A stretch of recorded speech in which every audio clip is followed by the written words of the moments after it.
It feels like ages since we last talked. Empires are crumbling. Conflicts have erupted. The cultural shift that I and many others dreamed of is happening. I've been following, but silent on commentary, since you only get so much time and energy in this life, and I've been using mine on my latest manuscripts. So, in line with the topic of writing, I wanted to discuss the decline of soft modern storytelling for harsher, wilder, less idealistic tales. The first time I came across the term soft modern was in one of Beller's videos, I think, and it was clear in the implication that fiction has become both soft and modern. Yet after decades of cultural oppression, people crave classic, well-written, and character-driven fiction. We have become stuffed and sickened by political and ideological purity tests, but that doesn't mean that you can't write a story that tackles what we would consider contemporary issues. So let's chat about how that's done, how I did it in my work, and how you can do it in yours too. Let's start by explaining what I call one of the two main problems that lead to self-insertion: ideological gatekeeping. This is when some people try to control who gets to do or say what, based on how much they agree with their own ideas or beliefs. This can happen in different areas like politics, media, academia, and social movements, where some people or groups might want to keep out or push away those who have different views or values. There have always been people who decide what's cool and what's not in human culture, but in the last century, they became more politically aligned, with publishers mostly hiring people who lean left, often from rich or academic backgrounds. People naturally like and support the things they like and dislike or suppress the things they don't. Also, a study in the journal Sociology showed that creative workers are less likely to come from working class backgrounds than before. Specifically, 16.4% of creative workers born between 1953 and 1962 had working class origins, but that dropped to just 7.9% for those born 4 decades later. Source: The Guardian. So not only has the range of acceptable opinions been divided, but it's also been shrinking too. Combine the intellectual stagnation prompted by social media's mental impacts, our blissfully unenlightened, meticulously curated lives, and the tribalism we've delved into, and you've got the optimal recipe for an influx of self-insertion. Publishers, equipped with their computers and privileged backgrounds, selectively choose creators from comparable upper-middle-class upbringings. These creators pontificate about wealth, gender, and racial inequality as though they've personally endured the consequences of socioeconomic or class division. Most have not. The result? Completely inauthentic universes, characters, and narratives. Stories that fail to achieve the one thing a good tale should: suspend disbelief. Because readers are being manipulated into believing that all universes, even the most imaginary, are simply duplicates of Earth, filled with its politics, classes, and perceived social problems. These hand-picked creators have missed the mark in crafting a compelling tale and are instead penning activist fan fiction. But don't let my critique deter you from writing your masterpiece about Sherry Potter, the disabled, black, transgender hero, and his fight against Volda-Turf. The market always has the final say, and it seems to be yearning for something different than woke fiction. Sherry Potter would fare as well in this climate as the tone-deaf and embarrassing Society of Magical Negroes. No one will stop you from writing something terrible, but you. What makes a good story with powerful themes? In writing, we have two camps: pantsers and plotters. Pantsers, or discovery writers, start with a vague idea or concept and then write as they go, letting the story surprise them as they write. This can lead to some fun twists and turns, but also some gaps or contradictions. Plotters, on the other hand, plan ahead, map out the main plot points and character arcs before they start writing. This can lead to a more solid and coherent story, but also a less creative and flexible one. Similarly, when you create the building blocks of your story, the scenes, events, and characters that fill your world, you can begin with either the setting or the people, the places, systems, and rules of your world, or the beings and creatures that live there. You are either going to tell a story about what happens or who it happens to. You can do both, though I find it easier to write and move on in a manuscript by choosing one over the other, because it's more likely to have a simple storyline that's carried by interesting, engaging, funny, or realistic characters than to have a complex plot with bland faces. In a book by Tom Clancy, a plotter and plot-driven author, there's a notorious line on the culmination of the male and female leads' simmering tension, or lack thereof, that goes, "Within 10 minutes, they were lovers."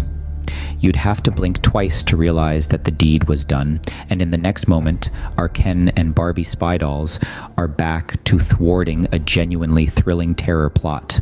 The plot is so riveting that the characters are secondary to the entertainment. So, this isn't to say plot-heavy stories can't work, only that they're a tougher nut to crack.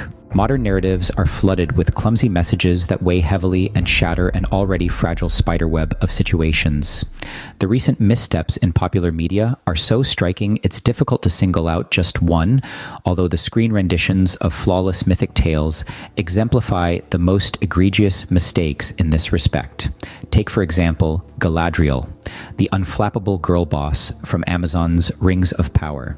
She personifies the bleak and self-indulgent point of view of fourth-wave feminism about the nature of women's strength, an abundance of power, and complete absence of accountability. It's a world where women can do everything a man can, and in which the lines between genders have blurred to such an extent that certain unsavory men have discovered they can do everything women can as well. Despite the societal turmoil, the essence of adapting time-honored fiction is to convey the story as it was intended to be told, first and foremost. And if you decide to venture onto the path of risk-taking, assure it enhances the fabric of that world and its characters.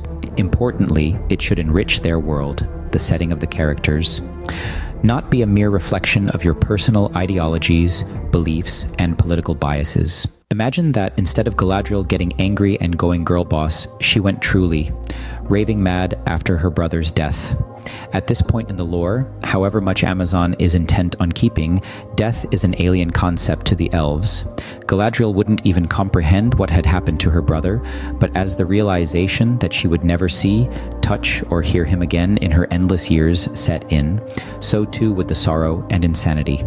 Transform the radiant elven maiden into a hideous, deranged hag. Make us pity and humanize her. Then, kick off the series with a fresh cast of heroes who need to track down Galadriel, now a recluse in the wilds of what would become Mordor, or another important set piece, for her knowledge to face a new and rising threat.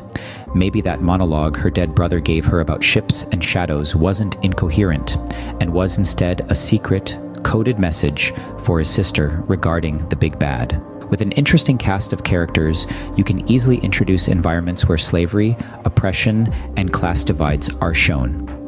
Not told unless done in a broad historical sense. The Earthsea series mastered this type of narration. If the technique is properly executed, the reader will experience a harmonic resonance, not cognitive dissonance with the material. However, you have to build that characterization loop first. The perfection of these elements should remain your focus as a reader or writer above any moralizing anecdotes in the manuscript. Rule number 3, archetypes, not stereotypes. Strong female character is a stereotype, whereas hero with humble upbringing, who happens to be female, is an archetype. Captain Marvel, Rey from Star Wars, and She-Hulk are all carbon copies of each other with different hair color. They are glib, offer meaningless platitudes, and don't seem to care who gets in the way of their flavor of justice. They whinge about the gross inequality of the world, while unsurprisingly achieving everything they want with minimal effort. They are characters written by and for the self-insertionists, narcissists, and male feminists. Mark my words, these characters will have zero lasting appeal in 10, 20, or 30 years, other than being used in cautionary tales like this one on how to not write literature. Think about how boring and bland those so-called heroic journeys are, where the hero has no flaws or struggles. It's not a character arc, it's a straight line. Now contrast that characterization with, say, a lowly maid who toils in misery and longs for something more. You could even use this character to expose how unjust her worldly situation, and that of many women, is in your world. That's what I did with Morrigan in Fates. It's not hard to write characters who suffer, unless you think suffering is when your latte is not made right. I asked for skim milk, anyway. Maybe your protagonist is a secret princess, naturally noble, and you show this through her elegant actions and speech, even though she's dumping chamber pots. Let her actions and her hidden traits reveal themselves through the story, and then spice it up with whatever politics and world building you want to add to her journey. I'll stress this again. Build fleshed out, interesting characters with backstories, secrets, and quirks. Construct them from the inside out and have their hidden characteristics manifest in their speech, actions, and even physicality. After all, a person becomes more or less attractive, more or less compelling the instant they open their mouth. On that note, I'm going to wrap up my thoughts. To recap, avoid self-insertion, characterization is paramount, and stick to archetypes, not stereotypes. I'll add a bonus rule. Don't be afraid to kill portions, themes, or even characters who are bogging down your manuscript. For example, toward the climax of a story, I tend to flag at least one character for death in my second draft if someone important and endearing missed the executioner's acts thus far. Not because I'm morbid, but because I write about apocalyptic wars and Lovecraftian forces. People are bound to die in such scenarios. Heroism is meaningless without sacrifice.